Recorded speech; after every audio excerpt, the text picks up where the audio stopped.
এবার দেখো অ্যাফার্মেটিভ সেন্টেন্সে যদি এভরি থাকে, এই এভরি যুক্ত অ্যাফার্মেটিভ সেন্টেন্সকে আমরা নেগেটিভ করার সময় অবশ্যই এভরির পরিবর্তে দেয়ার ইজ নো বসাবো।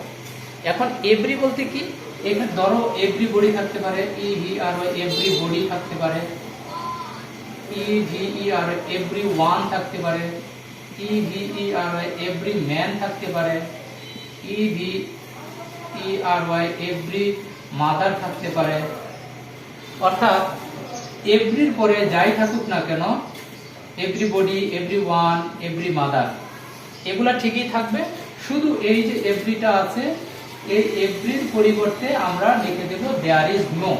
অর্থাৎ এখানে এভরির পরিবর্তে দেয়ার ইজ নো বসিয়ে এই বডি যেখানে যা আছে সেমই থাকবে, শুধু এভরির পরিবর্তে দেয়ার ইজ নো। তাহলে কি হবে, বিষয়টা হবে এরকম, দেয়ার ইজ নো।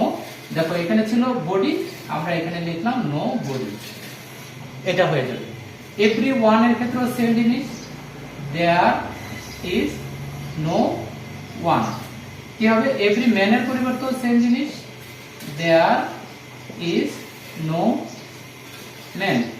এভরি মাদার এর ক্ষেত্রেও same, there is no mother. এটা বসিয়ে দিলাম, এ হলো প্রথম কথা। এরপরে কি হবে দেখো, দেয়ার ইজ নো এরপরে এখানে কি বসাইতে হবে, বাট। দেয়ার ইজ নো এরপরে বসাইতে হবে বাট। তাহলে এবার এইগুলোর শেষে আমরা কি বসাই দেব, বাট বসিয়ে দেব, BUT but, BUT but. But বসিয়ে বাকি সেন্টেন্সগুলো যা থাকবে সম্পূর্ণটুকু লিখে দিতে হবে। তো আজকে এটা থেকে আমরা কি শিখলাম, যে এভরি যুক্ত সেন্টেন্সকে নেগেটিভ করার সময় আমরা এভরির পরিবর্তে দেয়ার ইজ নো লিখে এভরির পরে যে শব্দটুকু থাকবে সেটুকু বসিয়ে বাট বসাই দেব। এক কথায় এভরি এর পরিবর্তে there is no dot dot but, এই ডটের ভিতরে এভরির পরে যে শব্দটা থাকবে সেই শব্দটা বসাই দেবে।